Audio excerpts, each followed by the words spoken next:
لسه فاكرة مفيش محلات فاتحة هنا دلوقتي. أنا في الشارع خلاص داخل على البيت أهو. بقولك إيه، بيت أبوكي مش بعيد عن هنا، هرجعك ليه. طيب ماشي، أنا جاي أهو. الشوارع مليانة بالكلاب، بس الكلب اللي قابل عماد في سكته مش زي أي كلب. عدلي عدلي ابن الكلب. جمد قلبك وخليك في الأوضة. اطلع يا اسطى بسرعة لأقرب مستشفى. ما تنساش اشتراكك في الأوضة اللي بره يساعدني أخرج منها. الطوارئ بسرعة والنبي، جوزي عنده كلب. وقتها تعرفوا أنا مين وتسمعوا حكاياتي بشكل يليق بجثثكم.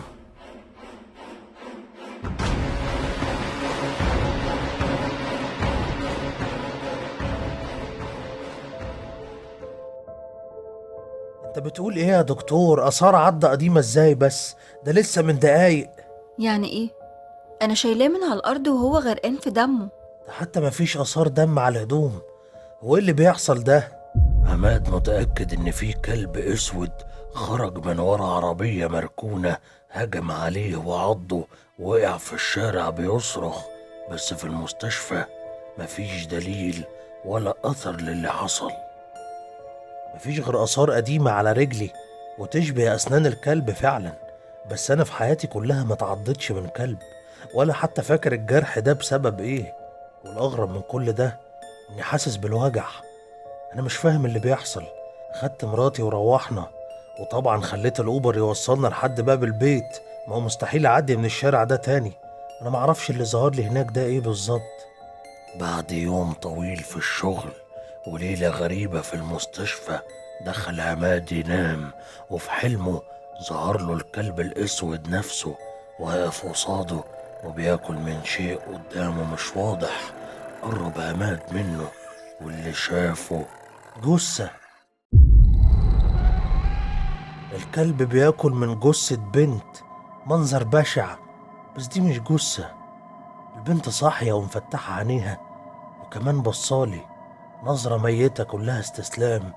كنت بدأت أدرك إني في اللحظة دي في كابوس، وبقاوم بكل قوتي إن أفوق منه ومش عارف، لحد ما الكلب الأسود لف راسه وبصلي.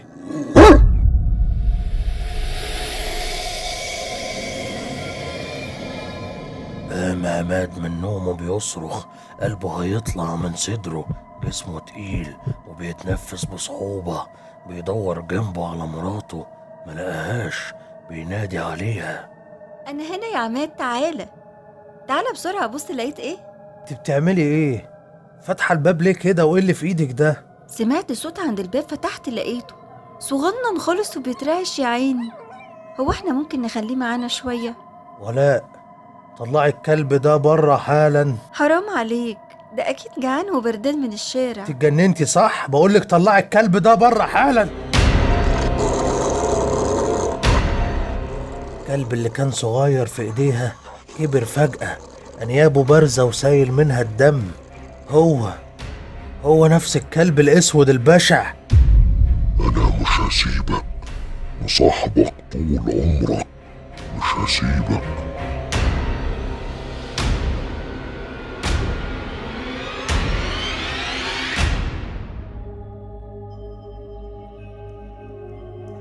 المرة دي أخيرا عماد فاق من الكابوس، ولكن شكل الموضوع كده أكبر من كلب مسعور قبله في الشارع. في حاجات غريبة بدأت تحصل مع عماد وولاء من ليلتها.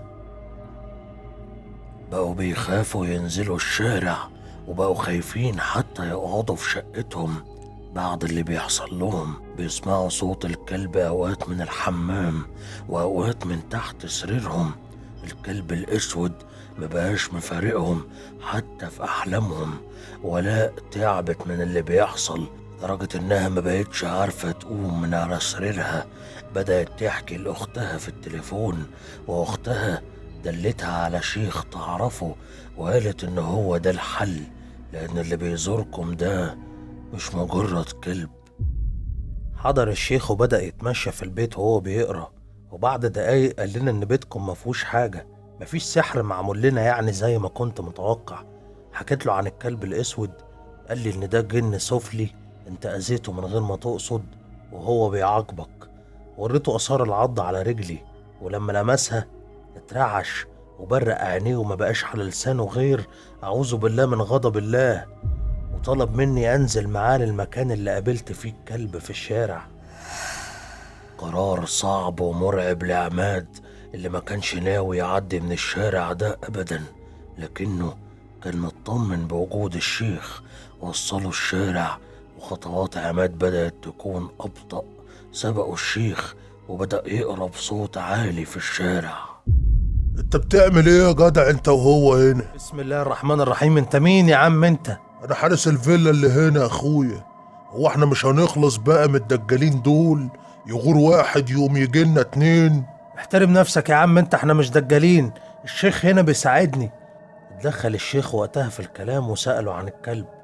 انت تقصد الكلب الاسود المسعور ده؟ بتدور عليه فين ده يا اخويا؟ ما خلاص قتلناه يجي من سنة.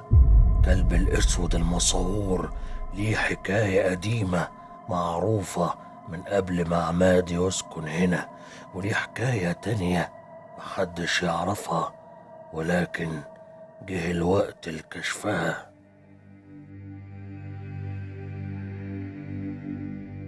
الراجل قال لنا ان الكلب ده كان راعب كل الناس هنا، ما كانش حد بيعرف يعدي من الشارع ده بسببه.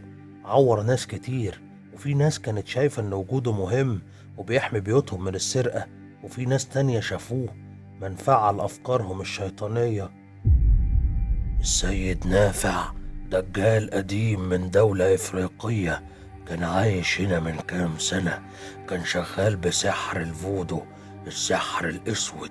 كان ساحر ملهوش حدود، ما بيرفضش طلب مهما كان فجره. وفي ليلة زارته واحدة ست عاوزة تعمل عمل لبنت أختها علشان جوازها يكون لعنة عليها طول حياتها. بعد ما عريس بنتها ساب البت وعجبته بنت خالتها، قررت تنتقم منها أشد انتقام. السيد نافع عرض عليها خدماته بكل كرم، وقال لها مش بس هخلي حياتها جحيم، أنا هدمر لك حياتها وتموت قدامك بالبطيء. اختار كلب اسود من الشارع واكله السحر اللي فضل يجهز ليه 7 ليالي بحالها. كلب اكل السحر، من بعدها اتحول بقى مسحور ومهدد كل الناس في الشارع. وبعد فترة قرر واحد من السكان يحط له سم في الاكل ويخلص منه، وده اللي حصل. مات الكلب، واللي قتله أخده في عربيته لمكان بعيد رمى فيه جثته. الجثة اتحللت ومعاها السحر المأكول، وأصبح فك السحر من المستحيلات. وده خبر ما عجبش عماد بعد اللي عرفه. أيوة، السحر اللي أكله الكلب ده سحر اتعمل لولاء مراتي. خالتها هي اللي زارت السيد نافع وحولوا حياتنا الجحيم، ولحد دلوقتي مفيش حل. أنا عايش في لعنة. أتمنى ما تعيشوش اللي عماد عايشه، وتعيشوا لحد زيارتكم الجاية للأوضة. ولو وصلتم لحد هنا يبقى أنتم من السكان الأصليين، وبتمنى لكم من كل قلبي موتة هادية.